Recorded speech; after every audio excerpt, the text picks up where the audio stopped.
Camila, muchísimas gracias por hacernos un espacio, especialmente sabiendo que estás en el ojo de la tormenta con las entregas de esta semana en arquitectura. Los tiempos son casi inhumanos y sé que cada minuto que no estás frente al tablero o la computadora cuenta muchísimo, ¿no?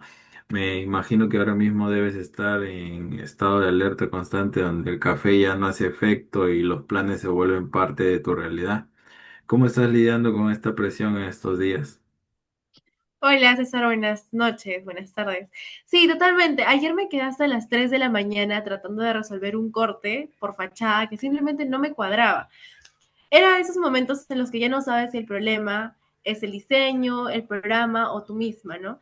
Llega un punto donde miras el plano y todo se mezcla, las líneas se cruzan en tu cabeza y a veces se pierde la noción de lo que estás viendo. Pero bueno, también necesitas un break porque si no, uno se satura demasiado y literal, no sientes que si sigues en lugar de avanzar empeoras todo, ¿no? Claro, es un agotamiento muy particular el de tu carrera, porque no es solo cansancio físico, es una saturación de la visión y de la lógica espacial. Me interesa mucho profundizar en ese punto de quiebre, en ese momento en la madrugada donde el silencio de la casa te grita que no estás avanzando y el sueño empieza a ganar la batalla. ¿Qué pasa exactamente por tu mente cuando sientes que el proyecto se estanca y la ansiedad de la fecha de entrega empieza a pesar más que la propia creatividad? La verdad que es bien fuerte, porque en arquitectura no solamente es ejecutar, sino también tienes que pensar constantemente en lo que estás haciendo, en cuestionarlo absolutamente todo.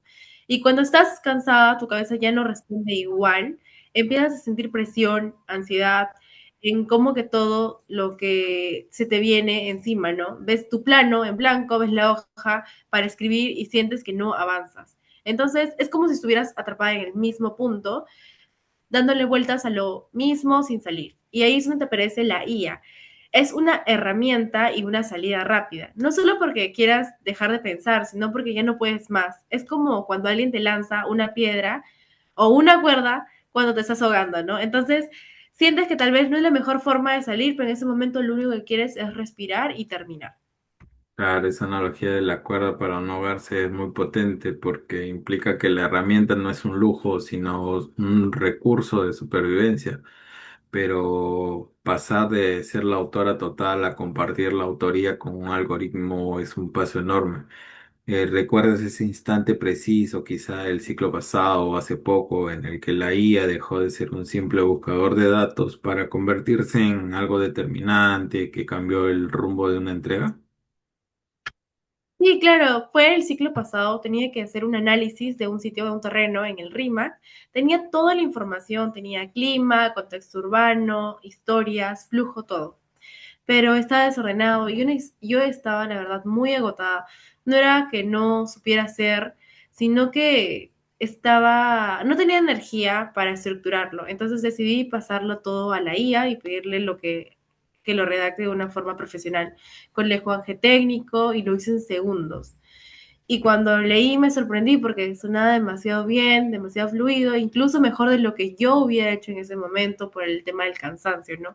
Pero también fue raro porque era como leer algo que era mío, pero no del todo. Claro, es como enfrentarse a un espejo que te devuelve una imagen mejorada de ti misma, pero no terminas de reconocerlo. Me intriga saber qué pasó después cuando ese trabajo que tenía ese toque de la IA llegó a manos de tus críticos o profesores y recibiste sus comentarios. ¿Cómo manejaste esa desconexión entre el éxito académico y tu autoría real? Bueno, fue bastante raro, me puso buena nota, incluso me felicitó por el análisis, me dijo que estaba bien estructurado, que entendía el enfoque, que había coherencia y claro, por fuera yo estaba tranquila, estaba contenta, pero por dentro no lo sentí completamente mío. Cuando el profesor comentaba cosas que supuestamente yo había desarrollado, yo pensaba, si eso está ahí, pero no lo construí realmente yo, ¿no? Fue como una mezcla de un alivio, pero una incomodidad que no sabía bien cómo explicarlo. Sentía que no era mi culpa, pero tampoco era orgullo mío, era algo intermedio, como una sensación de vacío. Claro, y ese vacío es el que muchos temen, haber cumplido con el requisito, pero haber perdido el proceso. En una disciplina donde el criterio arquitectónico se forja justamente en la pelea con la estructura y el concepto, ¿sientes que este uso frecuente de la IA está erosionando tu capacidad de aumentar o argumentar y sostener tus propias decisiones de diseño? Sí, definitivamente. Antes me costaba, pero ese esfuerzo me ayuda a aprender, la verdad. Me obliga a ordenar mis ideas, a equivocarme, a volver a intentar. Ahora muchas veces voy directo a la IA y me salto ese proceso. En sí, el problema es que al final no estoy desarrollando tanto mi forma de argumentar. Es como si estuviera avanzando, pero sin profundizar realmente. Como cuando copias un ejercicio de matemática, tienes el resultado, pero no sabes cómo llegaste. Y eso en arquitectura es peligroso porque no solo tienes que presentar algo bonito, tienes que defenderlo. Y ese es el momento de la verdad, la sustentación o crítica de taller. Es ahí donde el papel lo aguanta todo, pero la voz del estudiante tiene que dar explicaciones. Cuando te toca pararte enfrente a tu panel y defender un proyecto que tiene partes prestadas, como se dice por la IA, notas que tu seguridad flaquea o que te cuesta encontrar las palabras porque el razonamiento no nació de ti. Sí, bastante. En sí, hay momentos en los que el profesor te hace una pregunta y tú sabes que la respuesta está en tu lámina, pero no sabes explicarla con tus propias palabras. Y ahí es donde te das cuenta que antes, aunque te equivocaras, podías sostener lo que decía porque lo habías pensado. Entonces, pero ahora siento que tengo ideas prestadas, están ahí, sí funciona, pero no las siento completamente mías. Claro, es como si la IA te hubiera dado la respuesta correcta, pero no el camino para llegar a ella.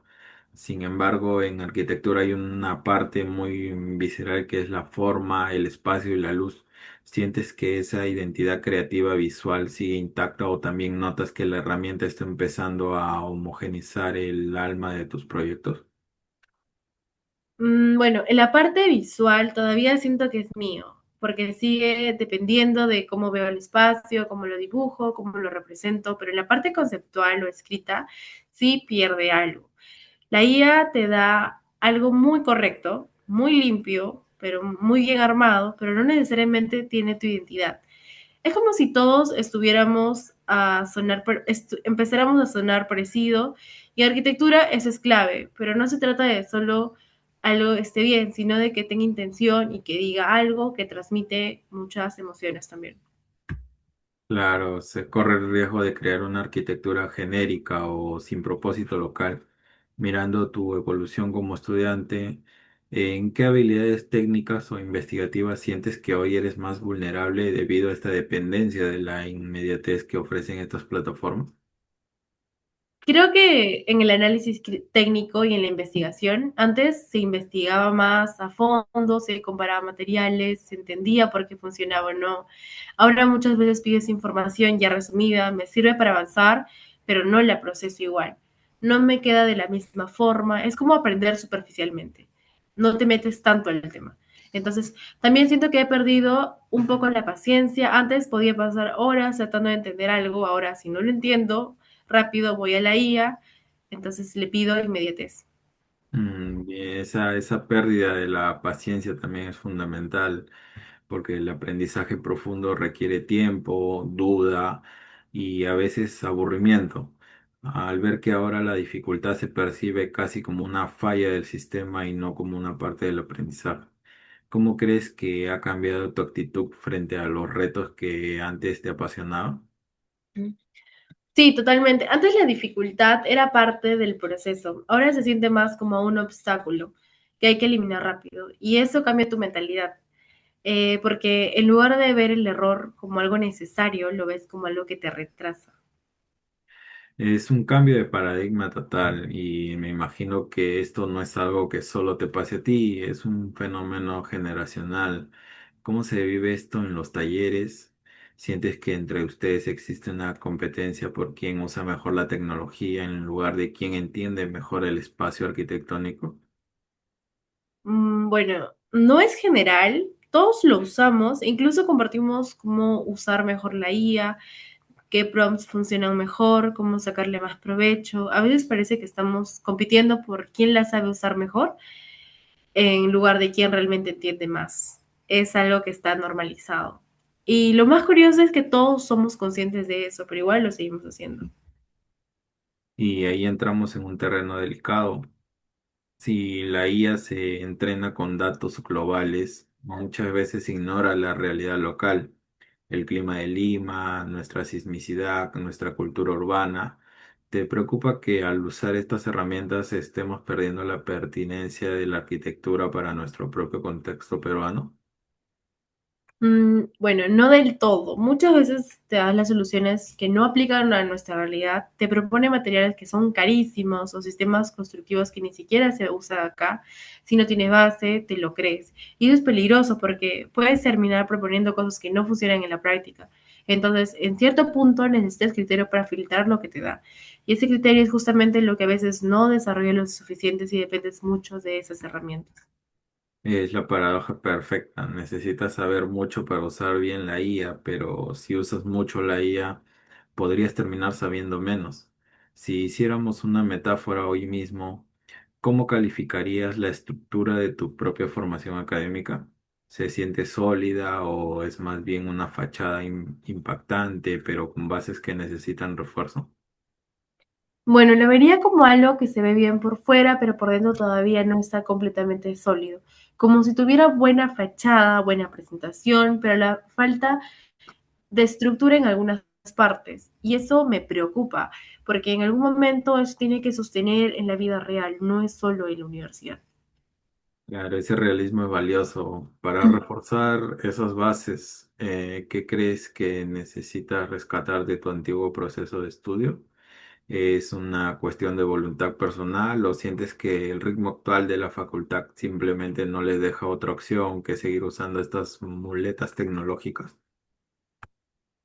Bueno, creo que es volver a confiar más en mí, en el proceso. Creo aceptar que equivocarme es parte del aprendizaje, darme el tiempo de pensar, aunque no demore más, pero también siento que el ritmo de la universidad no ayuda, porque te exige producir mucho en poco tiempo. Entonces terminas priorizando entregar antes que aprender bien. Parece un sistema diseñado para la producción masiva de entregables más que para la formación de pensadores. Si estuviera en tus manos, ¿qué cambios harías en la dinámica de taller para que la IA sea un aliado y no una forma de sobrevivir al sistema? Creo que tal vez menos cantidad y más profundidad, más tiempo que las personas puedan desarrollar sus ideas para equivocarme, para probar, porque ahorita todo es muy rápido, entonces entrega tras entrega y ese ritmo la IA encaja perfecto porque te ayuda a sobrevivir, pero sobrevivir no necesariamente es lo mismo que aprender. Bien, para terminar esta reflexión, Camila, te planteo un escenario. Mañana tienes una entrega final, pero de repente se corta la luz o te quedas sin acceso a ninguna herramienta digital. Solo tienes tus manos, un lápiz y tu conocimiento acumulado. ¿Cómo crees que reaccionarías ante este desafío de volver a la esencia pura de tu talento? Bueno, me costaría bastante, no te voy a mentir, probablemente me frustraría al inicio, sentiría que avanzo lento, que no llego, pero creo que también sería necesario, porque me obliga a volver a confiar en lo que yo sé, a reconstruir mi proceso. Tal vez no sea o no sería lo perfecto, ¿no? Pero sería algo mío. Y creo que eso tiene más valor que a veces estamos olvidando. Lo mío tiene un valor incalculable, incluso con sus imperfecciones. Muchísimas gracias, Camila, por tu transparencia. Tus palabras no solo describen tu situación, sino que le ponen nombre a una crisis silenciosa en la educación actual. Ha sido un placer escucharte. Sí, creo que todos lo sentimos en algún nivel, solo no siempre nos detenemos a pensarlo. Gracias a ti también me ayudó a reflexionar más con esto. Espero que estas reflexiones te acompañen en tus próximas amanecidas y que logres encontrar ese punto medio donde tu voz sea siempre la protagonista. Mucho éxito en tus entregas. Gracias, lo voy a intentar, aunque sea poco a poco, pero creo que vale la pena. Estoy seguro de que sí. Nos vemos pronto y que todo salga excelente con esos planos. Igualmente, muchas gracias.